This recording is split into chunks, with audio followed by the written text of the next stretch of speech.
La Côte d'Ivoire poursuit la signature de contrats et d'attribution de blocs pétroliers avec les géants mondiaux. Le ministre des Mines et du Pétrole a signé un contrat avec Elephant Oil. Cette signature porte sur l'attribution de production des blocs pétroliers CI 520, 521 et 522. La randonnée pédestre est un sport de plus en plus pratiqué et recommandé pour toute personne, surtout celle de troisième âge. Le Fonds international de développement de la retraite active, FITRA, et son partenaire, le Sunu Group, ont réussi le pari de donner du sourire aux personnes de troisième âge à travers une partie de randonnée pédestre à Abidjan. Les Jeux Olympiques Paris 2024 se poursuivent dans la capitale française, un événement qui a mobilisé le monde entier et surtout les Africains. Ceux vivant à Paris profitent des retombées économiques de cet événement avec leur commerce. Nous irons faire un tour à Paris dans le prestigieux quartier de Château-Rouge dans cette édition. Madame, Monsieur, bienvenue. Merci de choisir la télé utile Business 24 pour vous informer. Voilà une bonne nouvelle pour le secteur pétrolier qui poursuit sa croissance avec la signature de nouveaux contrats. Le ministre des Mines, du Pétrole et de l'Énergie, Mamadou Sangafoua Coulibaly, et le directeur général de Elephant Oil ont signé le 30 juillet 2024 à Abidjan 3 contrats de partage de production. Cette signature de contrat porte sur l'attribution de production de 3 blocs pétroliers, ce qui porte désormais le nombre de blocs pétroliers attribués à 25 en Côte d'Ivoire. Une signature qui n'a pas échappé à nos reporters Konena Norgo et Seth Ekissi. L'État ivoirien et l'entreprise américaine Elephant Oil sont désormais partenaires d'affaires.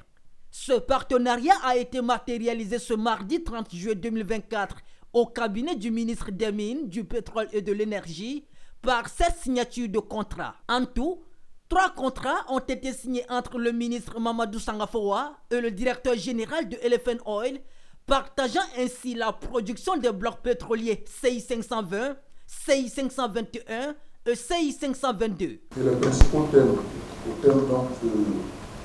les négociations sont les suivants. Les périodes d'exploration, 3 périodes d'exploration d'une durée totale de 7 ans. Le cost oil à un niveau maximum de 70%. Le profit oil et le profit gaz pour 52,5%, ce qui concerne au bénéfice de l'État. Et les bonus de signature de $400 000, soit un total de $1 200 000 pour les 3 blocs. Le Conseil des ministres, en sa session du 13 juillet 2023, a marqué son accord pour la signature des 10 contrats de partage de production. Et depuis cette période, la société Elephant Oil s'est attelée à ouvrir des bureaux à Abidjan et à donc, obtenir les approbations de la Security and Exchange Commission des États-Unis. Cette difficulté a été levée. Elephant Oil a notifié au ministère des Mines, du Pétrole et de l'Énergie sa disponibilité donc, à signer ces contrats depuis le 27 mai 2024. Nous sommes impatients de commencer à travailler ici en créant beaucoup des emplois avec un contenu local, comme souhaité par le président Ouattara. Allez les éléphants! Dans ces différents contrats avec Elephant Oil, environ 52,5% des profits reviennent à l'État ivoirien, en plus des 20% de Petrosi Holding. Des contrats juteux pour la Côte d'Ivoire, mais surtout avec une particularité, la recherche en onshore, autrement dit, sur la terre ferme. Ce qui fait la particularité de la signature d'aujourd'hui, c'est que là, nous sommes en onshore. C'est-à-dire ce sont des recherches qui vont s'opérer sur la terre ferme. Jusqu'ici, les blocs que nous avons signés, c'était toujours en offshore, c'est-à-dire en eau, souvent profonde et loin des côtes. Nous sommes heureux, pourquoi? Parce que l'histoire de la recherche pétrolière est partie du onshore dans les années 50, mais qui n'a pas abouti vraiment à des résultats tangibles. Et depuis, on n'avait plus d'idée de ce que notre bassin au niveau de la terre ferme pouvait renfermer. Donc le fait que Elephant Oil reprenne la recherche sur la terre ferme, cela va nous permettre à tout le moins d'avoir une idée beaucoup plus précise sur ce que nous pourrons avoir. Après la signature de ces 3 contrats de partage de production, la Côte d'Ivoire se retrouve désormais avec 25 blocs pétroliers attribués, dont 19 en exploration et les 6 autres en exploitation. Le tribunal de commerce d'Abidjan à l'épreuve de la pérennisation des acquis, c'est le thème du séminaire bilan de l'année 2023-2024 qui s'est tenu récemment à Bingerville. Au cours de l'année écoulée, la juridiction a traité environ 3000 requêtes. Un bilan jugé globalement satisfaisant par la présidente du tribunal de commerce d'Abidjan lors de cette rencontre présidée par le directeur de cabinet adjoint représentant le garde des Sceaux. Le reportage de Marius Seri est commenté par Michel Brou. Le bilan 2023-2024 a été jugé positif pour le tribunal de commerce d'Abidjan. C'est d'ailleurs ce qui ressort du séminaire bilan de cette juridiction tenue à Bingerville le 27 juillet 2024. Devant ses collaborateurs, la présidente du tribunal de commerce d'Abidjan a présenté les performances de ce bilan. La juridiction a traité un total de 2900 requêtes avec 2851 ordonnances rendues, dont 2383 favorables et 468 rejets. J'en fais un bilan positif parce que eu égard au personnel qui est en déficit et par rapport aux décisions rendues, le bilan est positif. On avait plus de 3500 dossiers au niveau du fonds, mais plus de 3200 ont été rendus. Au niveau des procédures collectives, 180 dossiers, on a rendu plus de 111 dossiers. Au niveau des requêtes, c'est plus de 3000, on a traité plus de 2800. Par rapport à l'effectif des magistrats et des greffiers que j'ai, c'est énorme. Elle a reconnu certaines difficultés rencontrées malgré les efforts déjà consentis par le gouvernement, notamment la question de la digitalisation des documents après le transfert du siège à Bingerville. Pour des problèmes de locaux aux 2 plateaux, le tribunal a été partiellement délocalisé à Bingerville. Pour nous, c'est de travailler dans un environnement sain. Donc nous souhaitons que dans les plus brefs délais, on ait un siège propre à nous. Parce que le greffe est resté aux 2 plateaux et il faut qu'on voie les dossiers tous les jours pour les audiences à Bingerville. C'est qui relève du parcours du combattant. Et là-bas, nous avons aussi un système informatique. Le cœur est resté aux 2 plateaux. Du coup, nous qui faisons les procédures digitalisées, on a l'impression que ces procédures sont sapées.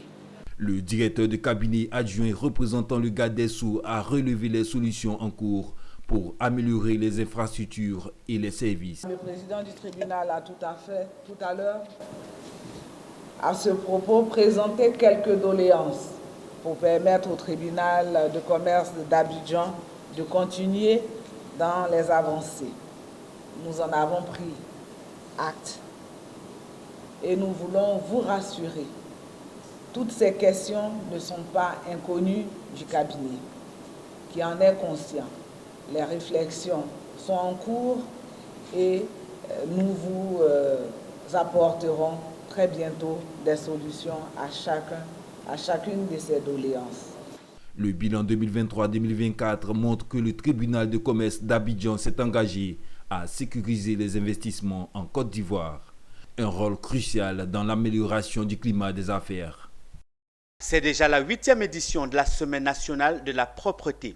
Le ministère de l'Hydraulique, de l'Assainissement et de la Salubrité MINAS a organisé à Abidjan une conférence de presse pour annoncer la 8e édition de la Semaine nationale de la propreté prévue du 1er au 6 août 2024 sur toute l'étendue du territoire national. Cette activité a pour thème gouvernement, forces de défense, de sécurité aux populations, tous engagés pour le respect du code de l'hygiène et de la salubrité. Écoutons à ce propos le message du ministre de l'Hydraulique, de l'Assainissement et de la Salubrité, Bouaké Fofana. Propos recueillis par Michel Brou. Ivoiriennes, Ivoiriens, chers compatriotes, chers amis de la Côte d'Ivoire. Depuis 2016, le gouvernement a initié une semaine nationale de la propreté, célébrée chaque année à l'orée de notre fête nationale. Tout comme l'opération Grand Ménage, la semaine nationale de la propreté traduit l'engagement national à promouvoir la propreté et l'esthétique sur toute l'étendue du territoire national. Elle vise à mobiliser tout le corps social autour de la nécessité de contribuer individuellement à l'amélioration du cadre de vie dans nos cités. Il s'agit pour toutes les forces vives du pays, tout le corps social, d'agir ensemble dans la convivialité et la solidarité à travers des activités communautaires de salubrité en vue d'assainir notre cadre de vie. Chers compatriotes, chers amis de la Côte d'Ivoire, l'édition 2024 de cet important événement se déroulera comme d'habitude du 1er au 6 août sur le thème Gouvernement, forces de défense et de sécurité et population, tous engagés pour le respect du Code de l'hygiène et de la salubrité. Ce thème met un accent particulier sur les mesures que le gouvernement préconise pour assurer à tous et à chacun un cadre de vie propre et sain. En effet, depuis 2018, le gouvernement a pris des mesures pour réorienter la vision et la politique de gestion des déchets et a consenti des efforts considérables au plan financier pour soutenir cette politique. La 8e édition de la SNP, qui aura lieu du 1er au 6 août 2024 sur toute l'étendue du territoire national, s'inscrit dans un contexte marqué par la promulgation récente du Code de l'hygiène et de la salubrité, qui est désormais le cadre juridique de référence en matière d'hygiène publique et de salubrité partout sur l'étendue du territoire national. Les secrétaires généraux nationaux, membres de la coalition des syndicats actifs de la santé COSAS, ont tenu une réunion récemment à Abidjan. À l'ordre du jour, 4 points, notamment l'analyse de la situation syndicale dans le secteur de la santé au regard du mutisme de la ministre d'État, ministre de la fonction publique et de la modernisation de l'administration et la conduite à tenir. Le porte-parole du COSAS, Koulaï Mani Valentin, a publié au sorti de cette réunion les grandes lignes des résolutions. Nous vous proposons un extrait. Suivez. Il faut dire, les secrétaires généraux se sont convenus d'un certain nombre de résolutions, à savoir adresser une correspondance à Madame la ministre d'État, ministre de la fonction publique et de la modernisation de l'administration, à l'effet de l'interpeller sur la nécessité de la mise en place de ce comité consultatif qui devrait comprendre le ministère du Budget, le ministère de la fonction publique représenté par elle-même, les 8 syndicats signataires de la trêve, les 8 fêtiers signataires de la trêve sociale, du comité, en tout cas de dialogue social du ministère de la Santé, pour traiter de la question de nos revendications. Est-ce que vous voyez? Malheureusement, jusqu'à ce jour, il faut dire, tout est lettre morte et ce mutisme-là a attiré l'attention des syndicats membres de la COSAS et on a résolu de lui adresser cette correspondance. Nous allons attendre, en tout cas, sa réponse. Si toutefois nous n'avons pas de réponse, nous allons lui adresser une deuxième correspondance. Si, après cette deuxième correspondance, nous n'avons toujours pas de réponse, en tout cas, la COSAS se réserve le droit de convoquer une assemblée générale pour faire le constat auprès de l'ensemble de nos membres et des agents de santé jusqu'à aboutir, si besoin y est, en tout cas au dépôt d'une motion. Ouvrons la page sportive de cette édition avec la randonnée pédestre organisée par le FIDRA et Sunu Group au profit des personnes du 3e âge. Les athlètes du jour, malgré leur âge avancé, ont apprécié ce sport qui a donner à chacun un peu de vigueur et surtout de la joie. Plus de détails avec Djekou De Silva, Ezekiel Seri et Kone Nanourgo. Ils étaient un peu plus de 150 personnes, hommes et femmes, des personnes à la retraite qui se sont retrouvées tôt le matin dans les rues de la commune d'Abobo pour une randonnée pédestre. Au son de la fanfare, des chants et des cris de joie, les hommes du troisième âge n'ont pas boudé leur plaisir. D'ailleurs, le docteur m'a dit de marcher pour me rééduquer. Donc moi, je crois aujourd'hui, là, c'est bien fait pour moi.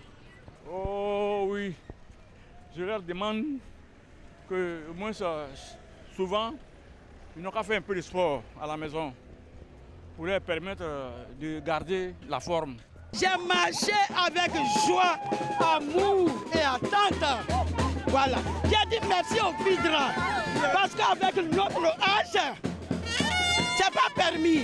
Il y a d'autres qui sont restés au lit, mais nous sommes là.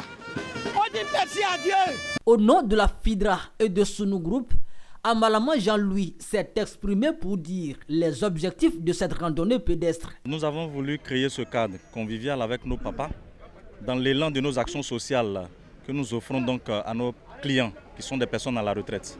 Nous sommes sans ignorer que le sport est un facteur de bonne santé. Le sport est un facteur de bien-être qui permet donc à ces personnes âgées de pouvoir se mettre en activité sportive régulière pour une meilleure santé.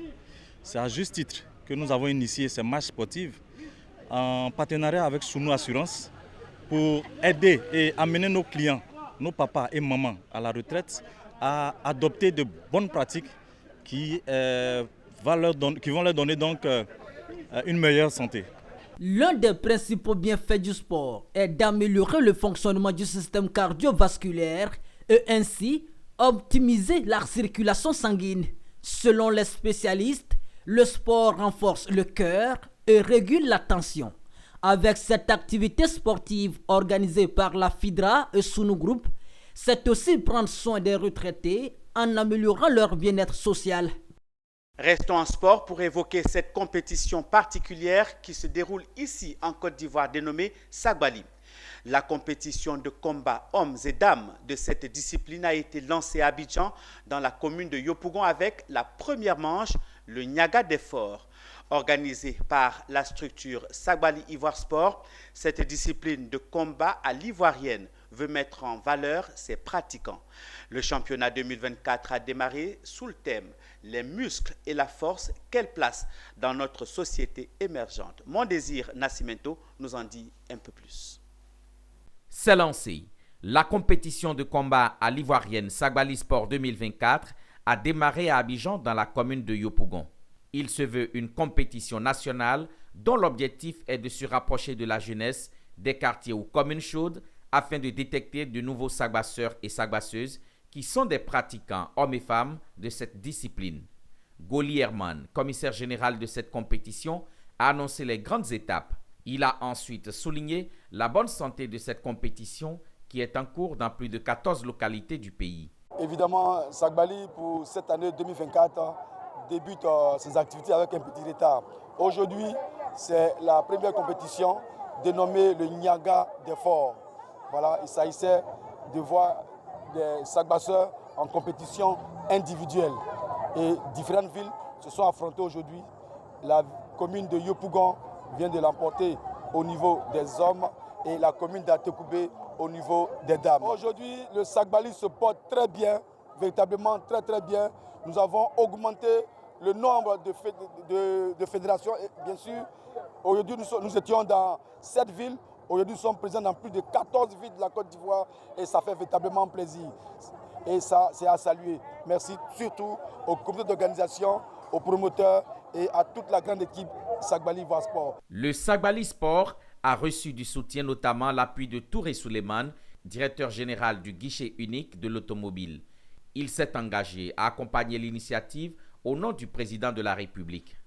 Et donc je pense que si vous prenez ça au sérieux, ça peut nourrir son homme. Au Sénégal, on donne 100 millions à chaque lutteur pour faire des grandes compétitions. 100 millions.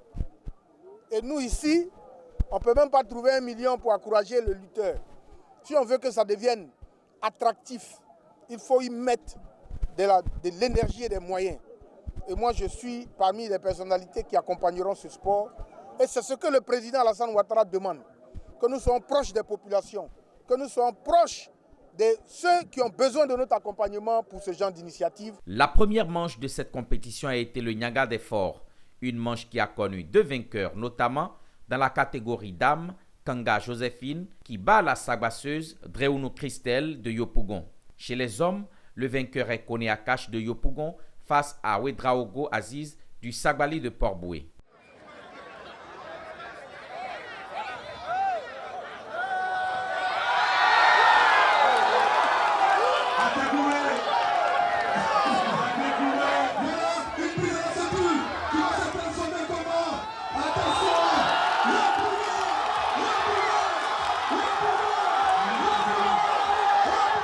La prochaine étape sera dans le Gor avec la compétition par équipe.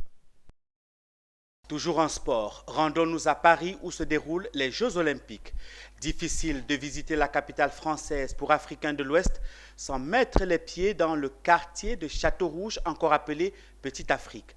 Notre reporter Diane-Hélène Cablancan s'est engouffrée et vous le verrez, tout ce qu'on trouve à Abidjan comme culture culinaire, vestimentaire et même style de vie se retrouve à Paris.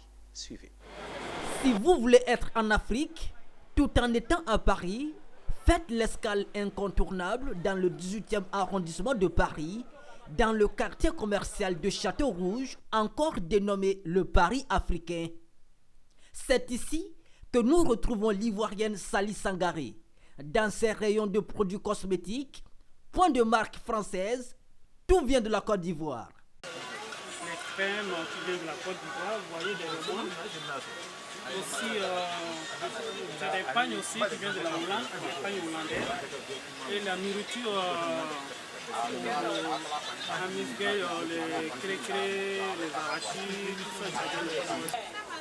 L'injection papaya, c'est très bon, c'est du collagène aussi. Et ça, c'est l'huile aussi, c'est à base de curcuma. C'est très bon pour la peau, c'est de l'huile pour mettre dans les crèmes et puis mettre sur la peau, quoi. La base, c'est cacao. Ça, c'est la richesse de la Côte d'Ivoire. Ça y est là. On a aussi le pain café qui est très à la mode maintenant. Mais j'ai tout vendu, j'étais derrière vous. Après 20 ans à Paris, Sali s'est installé à Château-Rouge dans ce petit magasin où chaque mètre carré est mis à profit. À côté des produits cosmétiques, un espace dédié à la beauté. Ça, c'est l'affaire de Awa.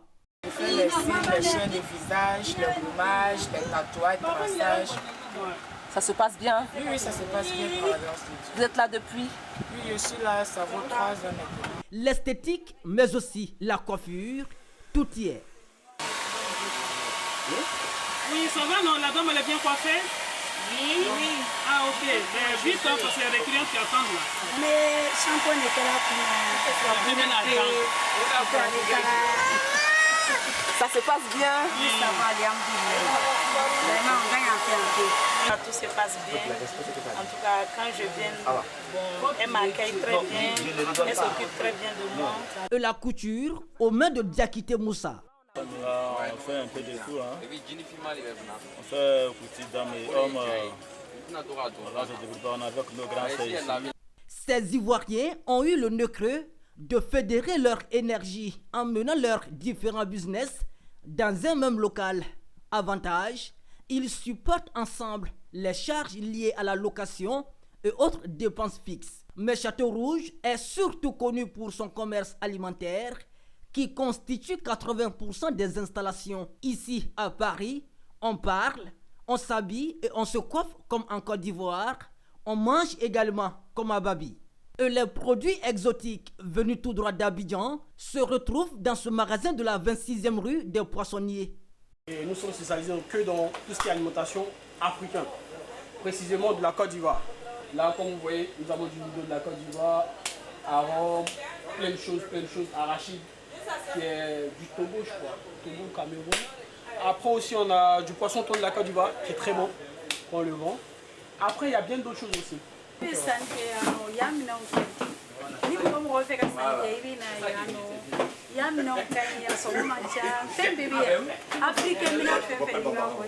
Faire quoi ici? On va faire les courses. On fait les courses des magasins de Abidjan parce qu'on est toujours ici. À Château-Rouge, les commerçants comptent exploser leur chiffre d'affaires durant cette période des Jeux Olympiques. Les JO de Paris ont vu l'arrivée de fortes délégations venues d'Afrique subsaharienne et du Maghreb. Un flux de visiteurs africains qui pourrait faire de bonnes affaires pour les commerçants de Château-Rouge. L'actualité à l'intérieur du pays, c'est cette visite du préfet du département de Didiévy à Raviard. Le préfet du département de Didiévy a effectué une visite de travail dans la sous-préfecture de Raviard, précisément dans le village de Bankassé, pour se rapprocher des populations. Au cours de cette rencontre, il a invité les chefs traditionnels et leaders communautaires à l'union et au vivre ensemble, gage d'un développement durable et harmonieux, en réaffirmant sa disponibilité et son engagement à œuvrer pour le développement de Raviard. Charles Kouakou. C'est dans le village de Bankassé, village composé de 3 quartiers, Nienekro, Agbakro et Bangossou, d'environ 5000 habitants, que le préfet du département de Didiévy a choisi pour cette grande tournée de travail. Il était accompagné pour l'occasion du sous-préfet de Raviard. Au cours de cette rencontre, les populations ont formulé des doléances. Le reprofilage des voies des principaux axes routiers, la circoncision et même ceux des villages centres. Le bitumage de l'axe Tiébis-Raviard, Raviard-Tiendekro, Tiendekro-Mbakassé, Mbakassé-Brobo. L'équipement du centre de santé urbain de Raviard, les centres de santé de Kwasi-Kogoko et de Mbakassé. L'ouverture à Raviard de l'antenne de l'ONESI pour l'établissement dans notre circonscription de la carte nationale d'identité. Monsieur le préfet, le village met aussi à votre haute attention son désir de voir Mbakassé être érigé en chef-lieu de sous-préfecture. En prenant en compte ces doléances, le préfet a invité les chefs traditionnels et leaders communautaires à l'union et au vivre ensemble. Gage d'un développement durable et harmonieux, il a réaffirmé sa disponibilité et son engagement à œuvrer pour le développement du département. J'ai été particulièrement attentif à ces cadres qui œuvrent pour une éducation de qualité de leurs enfants. Que chacun revienne au village, à Mbakassé et partout ailleurs, avec un peu de développement pour le bonheur de nos parents. Vivons bien ensemble pour la promotion sociale, le bonheur de nos populations. Que les cadres soient unis, que les chefs soient unis, que les femmes soient unies, que les jeunes soient unis. Quand on s'entre-déchire, d'autres personnes en profitent. Cette descente du préfet du département de Didiévy en tournée dans la sous-préfecture de Raviard lui a permis de se rapprocher des populations. La cérémonie s'est achevée par des joies à travers des danses.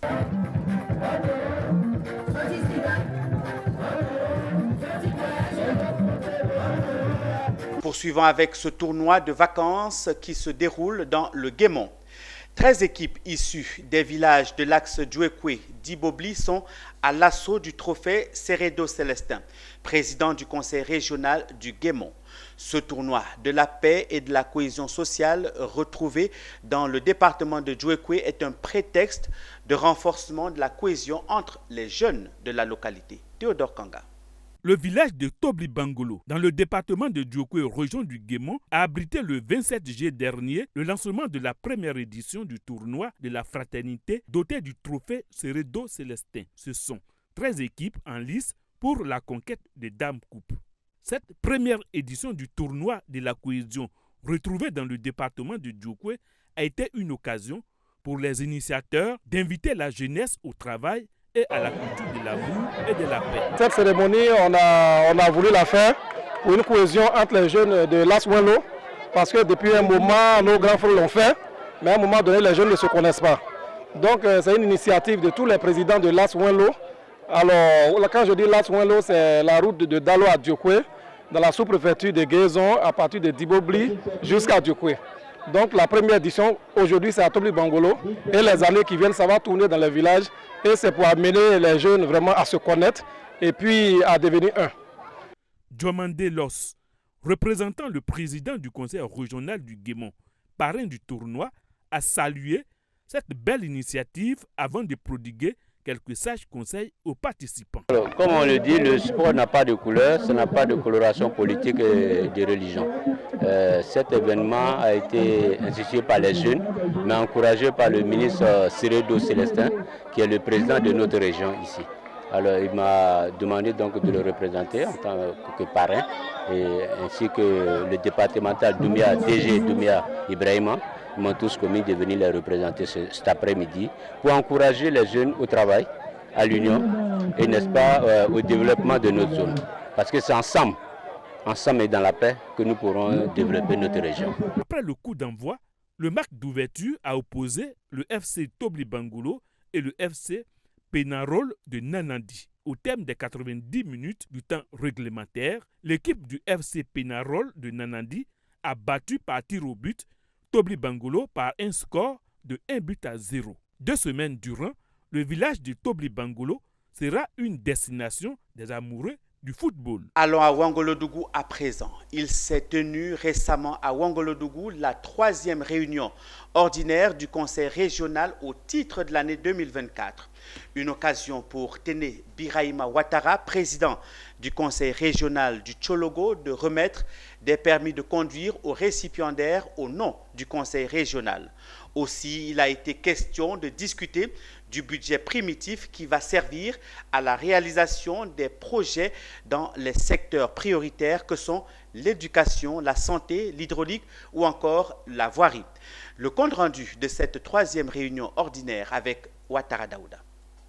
Ouangolodougou, 3e session du conseil régional au titre de l'année 2024. Tous ont répondu présents à ce rendez-vous de développement ce samedi 20 juillet afin d'être les témoins oculaires des décisions. Les points saillants à l'ordre du jour. L'examen et l'adoption du programme triennal 2025-2026-2027. Ce point a été examiné, puis adopté à l'unanimité des conseillers présents et prendra en compte l'éducation, route, l'hydraulique, l'agriculture, la santé, le maraîchage et l'autonomie des femmes et des jeunes. Téné Birahima Ouattara, ministre d'État, ministre de la Défense, président du conseil régional du Tchologo, a profité de l'occasion pour remettre officiellement 6 permis de conduire à certains jeunes sur les 120 prévus par le conseil régional. L'objectif est de faciliter l'insertion des jeunes filles et garçons en quête d'emploi. Notre commune a bénéficié de plusieurs forages afin de répondre aux besoins de nos populations. Ce projet vital a permis d'améliorer considérablement les conditions de vie des populations et leur accès à une eau potable de qualité. C'est une véritable bouffée d'oxygène pour les ménages et une contribution majeure à la santé publique. Cette eau de réalisation est l'expression vivante de votre engagement, Monsieur le ministre, à œuvrer pour l'épanouissement de nos administrés. Pour la Côte d'Ivoire solidaire, qui voudrait détourner cet objectif noble, nous répondons que la Côte d'Ivoire solidaire, de vivre ensemble, c'est le nouveau pacte, c'est la nouvelle condition de notre fraternité. Je voudrais donc appeler tous les fils et les fils, les élus et les cadres du Tchologo, autour de M. le ministre d'État, à continuer de défendre ce cadre, ce pacte, chaque jour, avec force, avec conviction et avec courage, à le défendre sans jamais céder 1 millimètre à ceux qui veulent la remettre en cause. Ce programme met l'accent sur un certain nombre d'actions majeures à l'endroit des jeunes et des femmes. À l'endroit des jeunes et des femmes, c'est d'essayer de voir dans quelle mesure est-ce que nous pouvons faire en sorte que les jeunes puissent s'employer, puissent s'investir dans des activités rémunératrices pour se donner en charge. Notons que plusieurs personnalités ont pris part à cette 3e réunion du conseil régional du Tchologo. Le ministre en charge de l'enseignement supérieur et de la recherche scientifique Atama Diawara, Assita Ouattara, maire de Guéléban et du vice-président de l'Assemblée nationale Mamadou Diawara.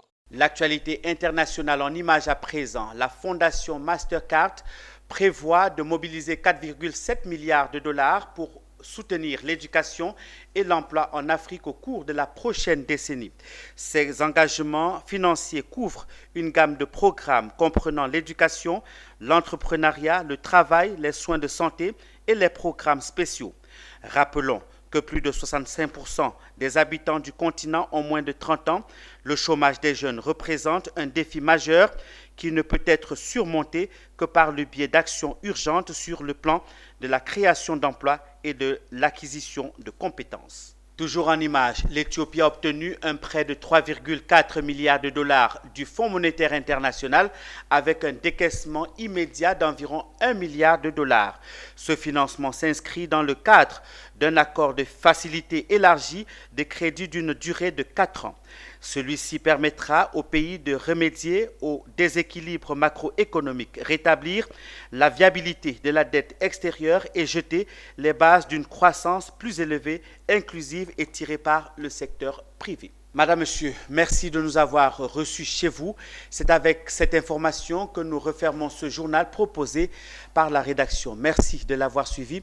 Passez un très excellent moment en compagnie de nos programmes qui se poursuivent. Au revoir et à très bientôt.